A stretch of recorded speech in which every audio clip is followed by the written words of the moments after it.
Welcome to this 3,000 subscriber Q&A. So I have 26 questions you, my audience, have asked me, and we will dive right in.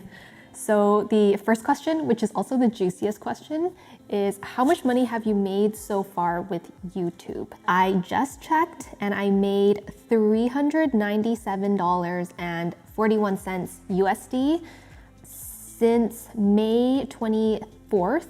And right now it is September 27th. So that was an average about $100 USD per month. So not bad, not bad.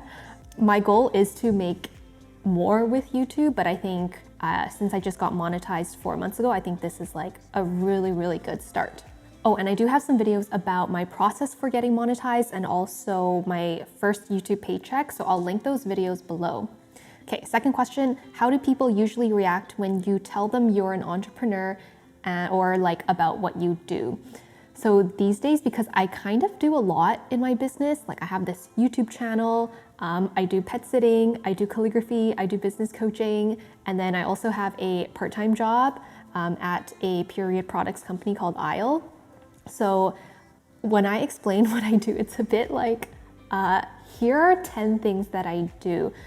And people are usually very interested, like they're curious about all those things, but they might be confused. And I think they're confused with like how I'm doing everything all at once. But basically my income is kind of stitched together from like all of these income sources. They'll usually just ask me some more questions and then I'll show them my YouTube channel, I'll show them my Instagram.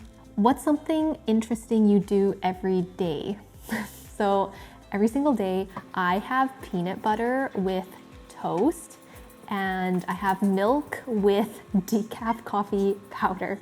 So it's kind of like a decaf latte, but I don't put that much coffee powder. I just add a little bit so there's like a little bit of flavor. Yeah, that's like my breakfast every single day. It's my favorite. Oh, and I have an egg. Usually it's a hard-boiled egg because it's just easier to do that. But sometimes if I feel fancy, like I'll actually fry an egg on the pan. What advice would you give someone who is starting from zero? So I think, well, this question is not very specific, like starting from zero with what? So I think, let's just assume it's like starting a business from zero or starting a YouTube channel. I would say just do it. Like do something every day and don't just fall into the research stage where you're like preparing to start the business, like actually start to do things where you're like making videos or you are starting your Instagram, like actually do things where people can see you doing things and actually talk to people and share with, like you can start sharing with your closest friends what you're doing. What do you do to stay organized since you do so much? Ha ha. So I do a lot, and to stay organized, I'll tell you the things I use. Like I just have like a notebook where I do time blocking. So you can see here I have like time blocking. I do have a video about how I time block. I'll link it below. So every day I do like a time block schedule. And then I don't use Notion or any of those fancy things. I literally just use this and a Google Calendar, and in my Google Calendar, I'll write like big to-do list items, and like I have my meetings all in my online calendar, and I know what my priorities are in my head, so I just make sure that every day, like I do my meetings, and then I will just work on the things that I need to work on. Oh yeah, and then another thing for like staying organized and like just if you have a lot of things to do, they're like different businesses, or it's like me working at my part-time job, or me working on my YouTube, or me brainstorming ideas for something. I usually like to do things in batches, and I'll usually work on a task for like 2 hours. Like I'll try to make each thing longer and try to do more rather than do like 10 things every day. I'll try to do like 2 or 3 things every day. What is your dream job? So I think this is actually my dream job. I would like to have more travel and more money. But this is basically what I've always wanted to do. Like I want to just share about my life and share about what I'm learning and inspire people to do the things that they want to do. Okay, my boyfriend, girlfriend, family, or friend isn't supportive of my channel. Any advice? That's a tough one because I have personally struggled with this too, feeling like, oh, like people in my family or my partner isn't supportive of like what I'm doing. Yeah, it's really tough because I know what I kind of see both perspectives. Like I know how it feels because I have this big vision and I really want to like accomplish something and I have big goals and big dreams. And I'm working every single day and it's like the most important thing in my life. But then I can also see the other side where like your family members or like maybe your friends or your partner, they might not really understand what you do. Like they might not be an entrepreneur. They might not have friends who have their own businesses. They don't know what it feels like to have like a baby, your business is like your baby. Like it is harder for them to understand, but I do think it's really important for you to have that communication with them about like, what are you working on? Like, what are your goals? What's your plan? And there is a really, really good podcast I recommend. It's by Think Media. And they actually had like a whole podcast on this topic. People in my life are toxic and they are not supportive of my YouTube channel. So I'll link that one below because it gives you a lot of questions to think about. Like, are you, for example, you have so many ideas. And so like one day you're telling your partner, oh my gosh, I'm gonna do this. And then the next day you're saying, oh my gosh, I'm gonna do this now. And then your partner is kind of like, seems like they're always changing what they want to do. So I don't really know how to support them. Anyways, you listen to that podcast. Oh, and another thing is maybe they might not be supportive in the way that you want them to. And do they actually know how to support you? Like, is it that you want them to help you film B-roll? Or is it that you want them to like ask you questions about your business? Or do you just literally want them to ask you what you worked on that day and then like you just want to have a conversation about it? So make sure that that person actually knows how to best support you and what's like really, like what kind of support is really meaningful to you. It's kind of related to love languages too. If you haven't read that book, I highly recommend it. But my love language is words of affirmation and quality time. Okay, who are your inspiration or what inspires you, especially on your down days? So I think when I'm feeling down, like it is definitely hard to like force yourself to be inspired. But I think like on a day-to-day basis, like even if I don't feel like doing something, I find that if I just start doing it, things just start to flow better and then I actually do feel better. So I think for you, if you are feeling bad one day or just not motivated or not feeling inspired, just start to do some work. Because for me, what I find is like once I just get into it, it just feels a lot better. Like even today, like I was kind of not feeling like filming this morning. Like I have some stuff going on and I was just like not super duper in the mood to film. But now that I set up my camera, I was like, okay, let me just set up my camera and let me just do the video. And I just sat down to film this video and now I actually feel really happy and inspired. Like I think part of it is when you do the action, it inspires more action. You know what I mean?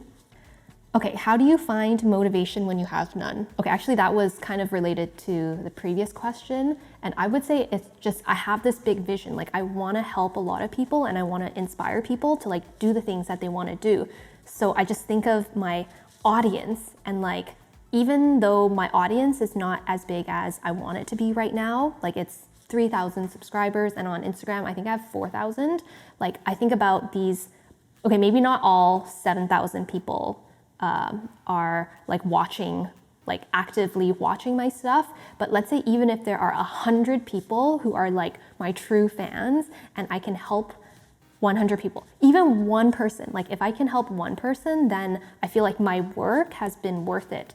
So my motivation comes from like just thinking about the current people in my audience and also future audience who they haven't discovered me yet.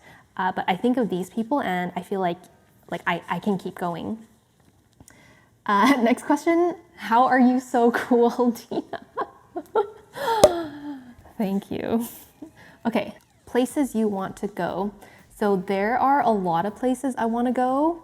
I'm really I want to go everywhere. I'm down to go anywhere. But I think if I do travel, or when I do travel internationally, the next place I really want to go to is Southeast Asia, because I've never been to that area before.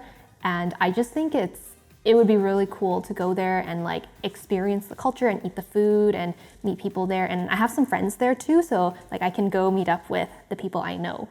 What is your favorite thing about being an entrepreneur and your least favorite thing? So favorite thing is I love that I can just do the things that I want to do that make me happy and make an income from it. That's my favorite thing. Oh, and the flexibility. The least favorite thing is how my income is kind of unstable and there's a lot of uncertainty and it can be stressful sometimes. How do you manage comparison to other content creators or business owners? So I think this is a huge issue that I've had in the past 4 years of me starting a business. You have to recognize that you do it, and then just for me, I just remember, I don't know their whole story. They look so successful, but you don't know what they're going through right now, and you don't know what they went through to get to where they are right now. So you never know everything in another person's journey, and you can't just look at the surface and be like, wow, that person's so successful, how come I'm not there yet? So for me, I always try to remember that I'm on my own journey, and there's really no point in comparing myself to other people, because we're born differently. We grow up with a different environment, and we have access to different things, but it is difficult. What equipment do you use to produce your videos? So I have all my equipment listed below in the description, but it's basically my phone, which is here, my Canon M50, and then I have a Zoom H1N, which I connect to a lav mic, and that's pretty much it. Oh, and I got this new MacBook. This is the M1 MacBook. I got this earlier this year. What is some advice you would give to your younger self who is about to graduate high school? Oh my gosh. And I just, a couple weeks ago, I attended my 10-year high school reunion. So yes, I'm 28 years old. I feel at that time, I hadn't developed into the person I am today. And I was really uptight and self-conscious and really not as confident in myself. And I would just say, go explore. There is so much that you don't know and so much that you haven't seen. And don't be scared to go out of your comfort zone. I think I was really, really sheltered at that time. I was living under a rock. I didn't experience the world yet. So that's what I would say to her. What is the most important thing you think being an entrepreneur has helped you develop? Oh, I feel being an entrepreneur has helped me a lot. It helped me be more mindful. There was time that I was always stressed. And so I had to learn how to be mindful. And then I think self-confidence and just trusting in myself and doing the thing that I feel is best for myself. Really just trusting myself. That is another thing I learned. And maybe the most important thing is I feel throughout these 4 years, I've just learned a lot more about myself and what I want to do and who I am as a person. I think entrepreneurship is totally a journey of self-discovery. So, and I love that stuff. So I think that is the biggest thing that I got from these 4 years. Okay, what is your favorite platform to create on and why? So probably YouTube, so I can do these more in-depth things, and then Instagram stories. I don't like Instagram feed, I don't like posting, but I like just Instagram stories and sharing my everyday with my audience. What is your favorite thing about being alive? That is such a big question. I think I love that I can make people happy. with the things that I do or the things that I say. I love it when people can smile because of me, basically. Okay, inspirational channels or favorite influencers. So I think there are a lot of YouTubers I really love, and then I also have a lot of like authors because I love reading books. So I'll link some of the books that I love in the description. But favorite YouTubers I would say are consistently, I've always liked watching Catherine Manning, Nathaniel Drew, Think Media, and oh my God, there's so many. Okay, if I think of any, I'll put them in the description. Okay, how have you built resilience, the ability to keep going after failure? I think this kind of relates to that other question about like motivation or like how do I keep feeling inspired? So I think it's just when I fail, I'm able to keep going because like I have this big vision. Like I think having that big vision is really important. Even if the big vision is really vague, like for me, mine is kind of broad. It's like, I just want to inspire people to do the things that they want to do so they can be happy and they can make the world a better place. And I know that with each failure, like I can learn something from it. Try not to see things as failures. I always try to see them as like a thing that I can learn from. Okay, tactics used to keep people engaged throughout the video. For me, I see in my analytics that people dip during certain time frames, like a third before the video ends. It's very typical to like, this is like the trend that always happens. Like it's always like that. In the first 30 seconds, you lose like 60 to 70% of the people. There are things that I try to do. Like for example, for me, I have like 2 cameras set up, right? So it doesn't get boring if I'm just like talking to this one camera. Like I have another one set up. I add B-roll so things are more interesting. Text pop-ups. The thing is like our attention spans are so short. So if you are able to keep the video engaged, but I also think it also depends on the video topic and just like how aligned it is with what your audience is looking for. How did you build up the courage to speak to the camera publicly? So I think I never ever thought I would be on YouTube. Like let's say when I was in high school, I never ever thought I would do that. I was way too shy and way too self-conscious and I hated how I looked. But I think when I started the calligraphy business on the side, like this was 4 years ago, I started to just like, I feel like it was a transition. Like I started off with just posting pictures of myself. That was okay. And then I started doing Instagram stories. I would like do a picture of myself. And then I started to talk into Instagram stories and those only last for 24 hours. So I feel like I don't have to be super like polished and everything. So that's kind of how I started. So for you, like I think honestly, everybody's first video is gonna suck. And when you just start talking in front of the camera, it's gonna be super unnatural because we're just not used to it. And I think now, like after 2 years of doing YouTube, like I am used to it now. Like I feel like I'm like actually really happy with how much more natural I look on camera. But yeah, if you watch like my first ever YouTube video, like first couple of YouTube videos, I'm so not natural. And I feel like I was kind of being fake. Like I was trying to have more energy than I usually have. So I would say just, you can start with Instagram stories, but honestly, if you want to start a YouTube channel, just post the video, just make the video and post it. And it's like, you know, it's whatever. Like just post the video and then a year later, you're going to look back at the video and be like, oh my gosh, like I'm so happy I posted that first video because it got me started and look where I am today. Okay, anything you do differently if you were going to start your channel from scratch again?